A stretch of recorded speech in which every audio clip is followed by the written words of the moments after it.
62장 1절로 12절입니다. 62장 1절로 12절 교독해서 읽도록 하겠습니다. 나는 시온의 의가 빛같이 예루살렘의 구원이 횃불같이 나타나도록 시온을 위하여 잠잠하지 아니하며 예루살렘을 위하여 쉬지 아니할 것인즉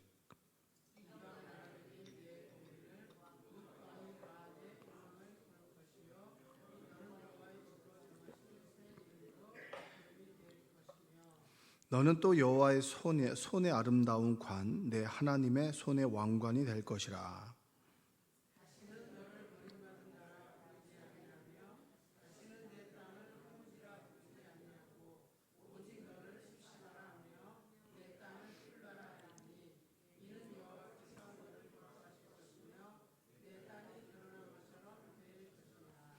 마치 청년이 처녀와 결혼함 같이 내 아들들이 너를 취하겠고 신랑이 신부를 기뻐함 같이 내 하나님이 너를 기뻐하시리라.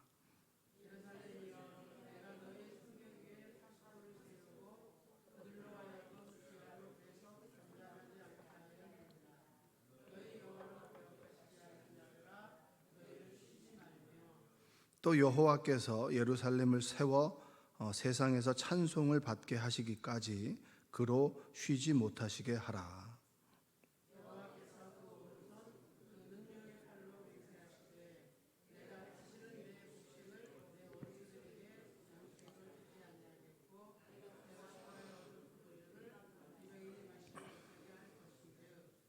오직 추수한 자가 그것을 먹고 나 여호와를 찬송할 것이요 거둔 자가 그것을 나의 성소들에서 마시리라 하셨느니라.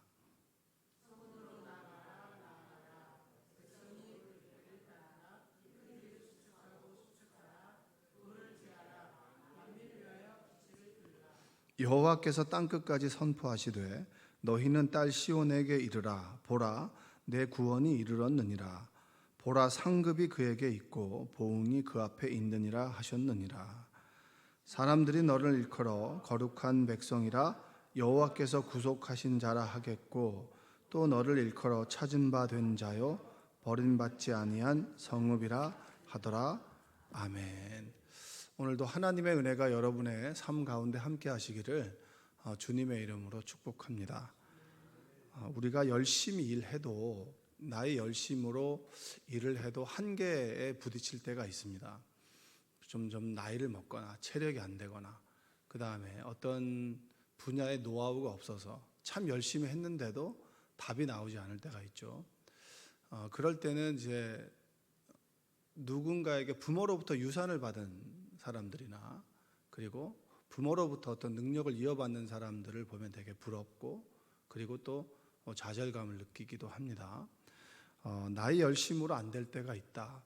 이것이 우리에게 어떻게 좌절로 여겨질 수 있지만 믿음 안에서 보면 나의 열심으로만은 되지 않는다라고 하는 것은 지혜일 수 있습니다. 나의 열심으로만 세상이 만만하지 않다. 내 열심히만 하면 다 돼라고 하는 그 열심을 가지고 열심히 일했는데 실패를 경험하거나 그리고 내 열심으로만은 안 된다라고 하는 좌절감을 느끼는 것이 때로는 우리 삶의 지혜일 수 있다는 얘기예요. 왜냐하면 비로소 그 상황 속에서 믿음이 생겨나기 때문입니다. 여러분, 우리가 열심히 해서 되는 것이 한번 따져보면 그렇게 많이는 없어요. 내가 건강을 위해서 열심히 노력한다고 해서 병에 걸리지 않느냐? 그건 좀 다른 문제인 것 같아요. 열심히 내 몸을 관리하고 그리고 열심히 긍정적인 생각을 했는데도 병에 덜컥 걸리는 경우가 있습니까? 없습니까? 있죠. 그리고 모든 상황이 병에 걸려야 되는데 병에 걸리지 않는 사람도 있더라고요. 어떤 사람은 담배를 피면 폐암에 걸린다 이런 식으로 속설을 가지고 있잖아요. 근데 폐암의 원인이 꼭 주된 원인이 담배는 아닌데 100% 담배의 원인은 아니잖아요. 근데 담배를 피지 않았는데도 폐암에 걸리는 사람이 있고 담배를 그렇게 폈는데도 폐암에 걸리지 않는 사람도 있습니다. 그러니까 나의 열심으로 그리고 내가 원하는 대로 결과가 생겨나지 않는다라고 하는 그 아이러니 속에서 우리는 신앙을 갖게 되는 겁니다. 믿음을 갖게 되는 것이죠. 오늘 1절에는 무슨 얘기를 하냐면 한번 읽어볼까요?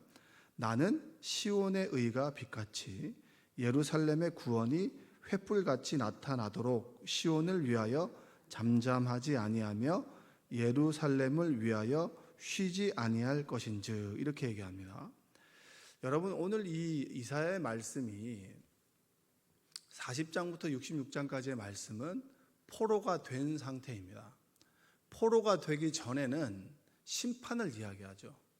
너희들이 이렇게 되면 이렇게 심판을 받게 될 것이다. 근데 심판을 받고 있는 사람에게는 그래, 네가 그렇게 했더니 그렇게 됐지라고 얘기하지 않아요. 이제는 구원을 얘기합니다. 회복을 얘기한단 말이에요.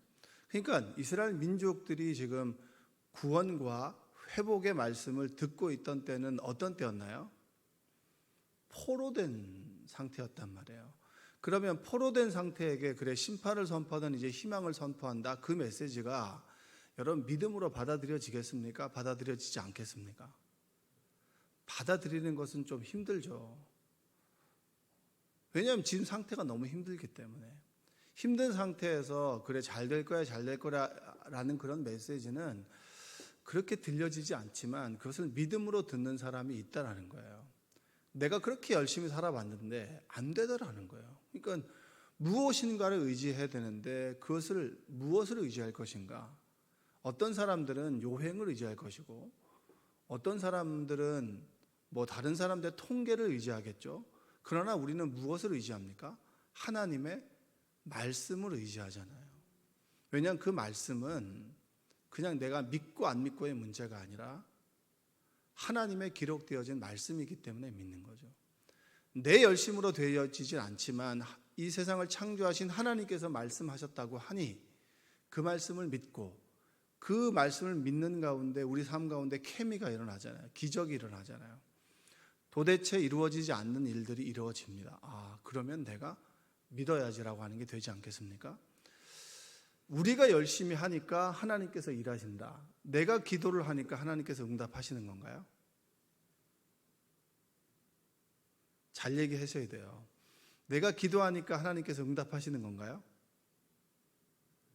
맞잖아요. 기도하니까 응답하시는 거 아닙니까? 물어야 대답하는 거 아니겠습니까? 그렇습니까? 안 그렇습니까? 여러분이 부르짖으라 그러면 내가 응답하겠다라고 말씀하셨잖아요. 내가 기도하니까 하나님께서 응답해 주시죠. 그렇죠? 내가 열심히 사니까 하나님의 열심이 보입니다. 그런데 내가 열심히 기도하고 하나님의 응답을 받아보니까 내가 기도하기 이전부터 하나님께서는 일하시더라라고 하는 것을 깨닫게 되는 거예요. 그러니까 예수님께서 뭐라고 말씀하셨습니까? 요한복음 5장 17절에 예수께서 그들에게 일하시되 내 아버지께서 이제까지 일하시니 나도 일한다 하시매. 내가 기도하니까 하나님의 일하심이 보이더라는 거예요. 그런데 내가 기도하기 전부터 하나님께서는 일하셨다라고 하는 걸 깨닫게 되니까 내가 더 기도하는 거예요. 내가 기도해야만 하나님께서 응답하신다라고 하는 조건이 아니고 내가 기도하고 보니 하나님의 일하심을 내가 깨닫게 되는 거예요. 일은 해결되지 않았는데 하나님께서 주시는 평안함이 우리 안에 있습니다. 그렇죠? 그런 상황 가운데 하나님을 자꾸 깨닫게 되니까 내가 기도하고의 유무를 떠나서 하나님께서는 내 인생 가운데 일하시더라 라고 하는 영적인 비밀을 깨닫게 돼요. 그러면 그걸 깨닫는 사람들은 뭘 하죠? 기도하게 되는 거예요. 내가 기도하면 하나님께서 응답해 주셔 라고 하는 어린아이 같은 생각에서 했던 기도가 하나님께서 내 인생 가운데 일하시는데 내가 어떻게 그렇게 가만히 있을 수 있어? 그분의 열심 앞에서 내가 일해야지. 그분의 열심 앞에서 내가 기도해야지. 그분의 사랑 앞에서 내가 사랑해야지. 그분의 헌신 앞에서 나도 헌신해야지 라고 하는 게 되는 거 아니겠습니까? 내가 기도해야 하면 너 기도하지 않으면 응답하지 않아 라고 하는 게 우리의 시작이었다면 하나님의 일하심 앞에서 감동해서 우리가 더 열심히 일하게 되는 거예요. 여러분 그러한 삶을 살아가시기를 주님의 이름으로 축복합니다. 설교를 하면 하나님께서 하십니다. 하면 하십니다가 아니라 하나님의 열심 앞에서 우리가 어떻게 열심히 일하지 않을 수 있겠습니까? 열심히 일하는 부모의 등을 보고 자란 아이는 결국에는 뭘 하게 되죠? 내가 우리 부모님이 열심히 이렇게 일하는데 내가 어떻게 이렇게 놓을 수 있겠어? 응?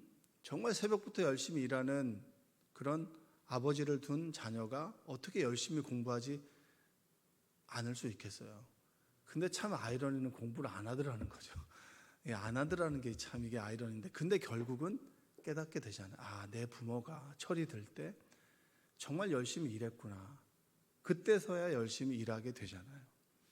하나님의 열심 앞에서 우리가 어떻게 열심히 일하지 않겠습니까? 하나님의 사랑 앞에서 우리가 열심히 어떻게 기도하지 않겠습니까?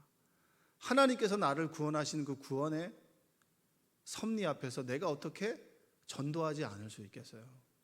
하나님의 사랑을 모르는 자들에게 하나님의 사랑을 전하지 않고 어떻게 견딜 수 있겠어요? 지금 이 얘기를 하고 있는 겁니다. 절망하고 좌절하는 너희여, 예루살렘을 위해서 내가 쉬지 않겠다. 쉬지 않고 열심히 일하겠다. 그러니까 너희들 희망과 소망을 포기하지 말아라. 이 얘기를 하나님께서 이사야를 통해서 우리에게 해주고 있습니다. 지금 여러분의 환경과 여건이 다르죠. 그렇죠? 여러분도 열심히 살아가죠. 열심히 일했음에도 불구하고 결과가 나빠지고, 열심히 일했음에도 불구하고, 그리고 내가 원하지 않은 결과들이 자꾸 생겨날 때가 있습니다. 그렇기 때문에 좌절할 것이 아니라 내 열심으로 되지 않기 때문에 뭐합니까? 하나님의 열심에 비추어 내가 열심히 기도하고 삶을 포기하지 않고, 그리고 희망과 소망을 가지며 살아갈 수 있는 겁니다. 여러분들이 그러한 삶을 살아가시기를 주님의 이름으로 축복합니다. 새로운 존재로 변화시킬 것이다. 내가 열심히 일함으로 너희들은 변화가 될 것이다. 지금은 너희가 스스로 볼 때 비천하게 보이고 부족해 보일지라도 변화시킬 것이다. 이 메시지가 62장부터 쭉 흐르고 있어요. 4절과 5절을 한번 읽어볼까요? 다시는 너를 버림받은 자라 부르지 아니하며 다시는 내 땅을 황무지라 부르지 아니하고 오직 너를 헵시바라 하며 내 땅을 뷸라라 하리니 이는 여호와께서 너를 기뻐하실 것이며 내 땅이 결혼한 것처럼 될 것임이라. 마치 청년이 처녀와 결혼함 같이 내 아들들이 너를 취하겠고 신랑이 신부를 기뻐함 같이 내 하나님이 너를 기뻐하시리라. 하나님께서 너희에게 새 이름을 주시고 새 면류관을 주시고 그리고 새로운 신부처럼 너희를 대할 것이다. 여러분, 결혼식 할 때 신랑이 드레스 입은 신부를 보고 어떤 반응을 보이나요? 이쁘다라고 하잖아요. 여러분, 그런 소리 좀 들으셨어요? 네? 그때는 들으셨잖아요. 지금은 뭐 모르겠지만 당연히 신랑이 신부를 보고 이쁘다라고 하죠. 하나님께서 우리를 그렇게 보시겠다는 거예요. 지금의 모습, 내가 내 스스로를 볼 때는 그렇게 볼지라도 하나님의 열심으로 우리를 그렇게 만들어 가시겠다는 거예요. 네가 지금 이렇지만 내가 널 그렇게 만들어 갈 거야. 그 얘기를 지금 해주고 있는 거예요. 여러분을 새로운 신부로, 새로운 존재로, 그리고 열심히 여러분들이 일하는 것에 대한 면류관을 줄 거야. 그 얘기를 지금 하나님께서 이사야를 통해서 이스라엘 민족에게 해주고 있는 겁니다. 여러분에게도 마찬가지예요.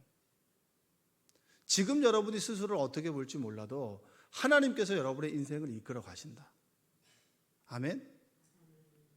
하나님께서 여러분의 인생을 이끌어 가신다라고 하는 것만큼 기대되지 않습니까? 설레이지 않으세요? 여러분의 열심이 아니라는 거예요. 열심히 살지 말라는 얘기가 아닌 거예요. 내가 열심히 한 것 이상으로 하나님께서 나의 인생을 위해서 지금 일하고 계신다는 거예요.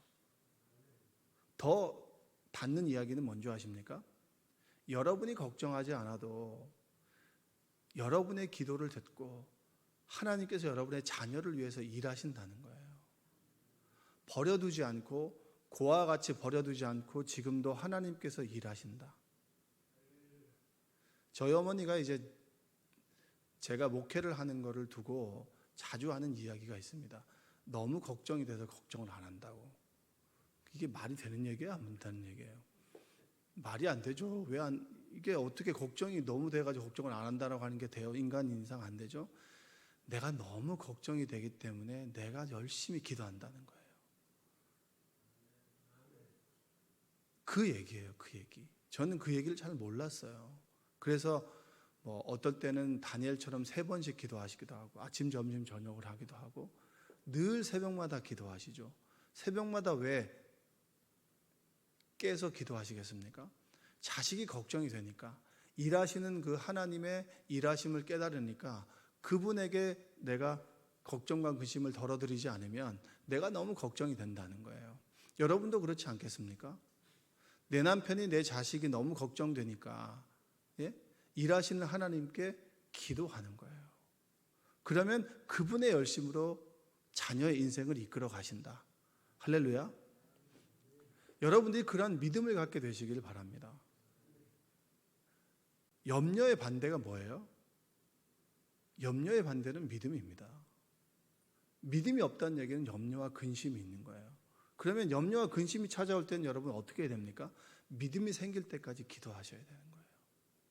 기도하면 믿음이 없어지는 것이 아니라 염려와 근심이 사라질 때까지 하나님께 기도하는 거예요.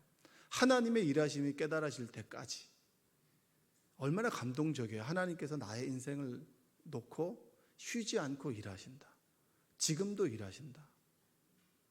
그것이 우리를 감동하게 하는 거예요. 우리는 구원받았죠. 저주가 떠나갔습니다.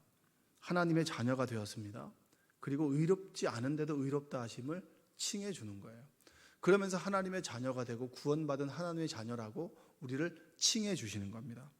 그래서 하나님께서는 우리를 위해서 쉬지 않겠다고 일하십니다. 하나님께서 우리에게 약속을 주신 게 있어요. 2절 한번 읽어볼까요? 2절. 이방 나라들이 내 공의를 묻 왕이 다 내 영광을 볼 것이요 너는 여호와의 입으로 정하실 새 이름으로 일컬음이 될 것이며. 새 이름을 줄 것이다. 세례명 있잖아요. 세례명. 천주교에서 네가 네 이름으로 살아왔지만 이제는 하나님의 자녀로서 베드로라고 살아가십시오. 반석과 같이 살아가십시오. 새 이름을 주시는 거예요. 여러분들에게도 새 존재라고 명명해 주시고 이전과 다른 사람으로 명명해 주신다는 거예요. 그리고 3절 한번 읽어볼까요? 너는 또 여호와의 손의 아름다운 관, 내 하나님의 손의 왕관이 될 것이라. 왕관이 될 것이다. 여러분, 우리는 구원받은 하나님의 자녀죠. 이 땅에서 열심히 살아간 자들에게 하나님께서 우리에게 상급을 주십니다. 면류관을 주시죠. 면류관. 올림픽에서 열심히 일한 사람들에게 금메달을 주시듯이 하나님 앞에 섰을 때 우리는 면류관을 받게 되겠죠. 근데 열심히 일하지 않은 사람은 받게 될까요? 받게 되지 않을까요? 열심히 일하지 않은 사람은 받지 않아야 되는 게 맞는 거 아닌가요? 열심히 일하지 않았으면 바라질 마세요. 그러면 괜찮아요. 그런데 나는 이렇게 내가 열심히 일하는데 왜 저 사람은 저렇게 탱자탱자 노느냐? 저 사람 볼 것이 아니라 표대를 향하여, 바울이 얘기했던 의의 면류관을 향하여 열심히 달려가는 거예요. 다른 사람들이 인정해 주지 않아도 박수 받으려고 하지 마세요. 자꾸 다른 사람에게 인정받지 않아도 괜찮습니다. 하나님 앞에서 나와의 관계로 괜찮은 거예요. 그걸로 만족하는 거예요. 그 보람으로 살아가는 것이지, 저 사람은 박수를 받는데 왜 나는 박수를 받지 못하냐, 그것으로 여러분의 면류관을 날려버리지 말라는 거예요. 왕관이 될 것이다. 그리고 6절과 7절 한번 읽어볼까요? 예루살렘이여, 내가 너의 성벽 위에 파수꾼을 세우고 그들로 하여금 주야로 계속 잠잠하지 않게 하였느니라. 너희 여호와로 기억하시게 하는 자들아, 너희는 쉬지 말며 또 여호와께서 예루살렘을 세워 세상에서 찬송을 받게 하시기까지 그로 쉬지 못하시게 하라. 하나님께서 우리 인생 가운데 파수꾼을 세워주신다. 끊임없이 우리 인생을 지켜주시고, 그리고 하나님께서 우리 인생에 파수꾼이 세워주신다. 내가 내 인생을 놓고 긴장하지 않아도 하나님께서 우리를 깨워주시고 그리고 지켜주신다는 거예요. 그래서 그 파수꾼 되신 하나님을 쉬지 못하시게 하라. 이 얘기는 뭘까요? 하나님께서 더 열심히 일하시도록 기도하라는 거예요. 기도하라. 여러분 기도를 쉬지 않는 여러분들 되시기 바랍니다. 새벽 기도하는 것이 목회자에게는 좀 피곤한 일이죠. 근데 목회자에게만 피곤한 일이 아니라 여러분에게도 피곤한 일이잖아요. 그런데 그 피곤함 너머에 있는 보람이 있고, 그리고 새벽 기도를 했을 때 그 기쁨과 그리고 하나님의 역사하심을 보게 되는 영적 비밀을 보게 되잖아요. 육신의 피곤함보다 더 큰 것을 얻기 때문에 우리는 새벽 기도를 하는 것이죠. 저는 새벽 기도하는 시간이 참 좋습니다. 이게 습관이 된 거죠. 이제는 습관이 됐는데 새벽 기도를 하지 않는 날도 좋아요. 근데 그날보다는 새벽 좀 피곤해도 새벽 기도를 한 날이 하지 않는 날보다 더 좋아요. 그래서 새벽 기도를 할 때 그 음악을 끄고 갈 때 그 제 입술 가운데 찬양이 나오고 흥얼거리는 찬양이 나오기도 하죠. 그건 해본 사람만이 아는 그 기쁨이 있습니다. 평생 새벽 기도를 하겠다라는 말씀 드리고 싶진 않아요. 제가 이제 될 때까지, 하나님께서 주시는 마음이 있을 때까지 새벽 기도를 하고 싶어요. 왜냐하면 그 기도하는 기쁨이 있거든요. 다른 사람들을 위해서, 성도들을 위해서 기도했을 때 그 기도가 이루어졌을 때 기쁨이 있습니다. 그리고 계속 기도하다 보면 그게 툭툭 쳐도 나오는 기도가 있습니다. 기도하게 하시는 게 있고, 하나님의 그 일하심을 기도 가운데 느낄 때가 있거든요. 그러면 그 짜릿함이 있는 거예요. 그 짜릿한 것은 기도하는 사람만 깨닫게 되는 거죠. 왜 저 사람은 기도 안 하고 잘 사는 것 같고 나는 왜 기도만 해야 돼? 이 개념이 아닌 거예요. 기도하는 가운데 보이지 않는 하나님께서 일하시고, 기도하는 가운데 보이지 않는 하나님께서 보여지는 역사가 우리 가운데 있기 때문에 기도는 그 자체로 보람이 있는 거예요. 하나님께서 일하시도록 쉬지 않도록 기도하는 여러분들 되시기 바랍니다. 그리고 8절과 9절 한번 읽어볼까요? 여호와께서 그 오른손 그 능력의 팔로 맹세하시되 내가 다시는 내 곡식을 내 원수들에게 양식으로 주지 아니하겠고 내가 수고하여 얻은 포도주를 이방인이 마시지 못하게 할 것인즉 오직 추수한 자가 그것을 먹고 나 여호와를 찬송할 것이요 거둔 자가 그것을 나의 성소뜰에서 마시리라 하셨느니라. 모든 원수를 물리치시고 쫓아내시며 그리고 수고한 대로 주시겠다라고 약속하셨습니다. 믿으십니까? 우리 하나님께서 지금도 일하신다. 그분의 열심으로 일하신다. 이제까지 여러분이 살아온 게 내 계획대로 살아온다. 그리고 내가 뜻한 대로, 내 원하는 대로 살아왔다. 여러분, 그거 아닙니다. 내 열심으로 되지 않는다라고 하는 것을 빨리 깨닫는 것이 지혜고, 그리고 하나님의 열심으로 내 인생이 세워진다라고 하는 것을 깨닫는 것이 진정한 지혜입니다. 그 열심으로 일하시는 하나님께 기도하는 것이 여러분 우리의 최선이요, 그리고 기도의 응답을 보는 것이 보람입니다. 여러분, 그것을 깨닫는 여러분 되시기를 주님의 이름으로 축복합니다. 하나님께서 열심히 일하시기 때문에 내가 든든한 겁니다. 하나님께서 지금도 나를 포기하지 않으시기 때문에 우리가 든든하게 세상을 소망 가운데 살아갈 수 있는 것입니다. 그것을 깨닫는 여러분들 되시기를 주님의 이름으로 축원드립니다. 기도하겠습니다. 사랑과 은혜가 풍성하신 아버지 하나님 감사합니다. 하나님께서 이제까지 일하시니 나도 일한다라는 주님의 말씀이 나의 고백이 되도록 주님 도와주옵소서. 내가 열심히 살아야만, 무엇을 해야만, 내가 이렇게 해야만 주신다라고 하는 것에서 시작했는데 기도하다 보니, 신앙생활하다 보니, 믿음을 갖게 되니, 기적을 경험하다 보니 하나님께서 열심히 일하신다라고 하는 걸 깨닫게 되고 그 열심 앞에서 나도 열심히 일하는 모습을 보게 됩니다. 얼마나 든든한지요. 내 자녀를 위해서 일하시는 그 하나님, 파수꾼이 되어주시는 하나님, 손이 수고한 대로 열매를 맺게 하시는 그 하나님 덕분에 오늘을 살아가게 됩니다. 주님 감사합니다. 우리 안에 고백이 넘치게 하여 주시고 하나님으로 인해서 든든하게 세상을 살아갈 수 있도록, 오늘 하루를 당당하게 살아갈 수 있도록 우리를 인도하여 주옵소서. 예수님의 이름으로 기도합니다. 아멘.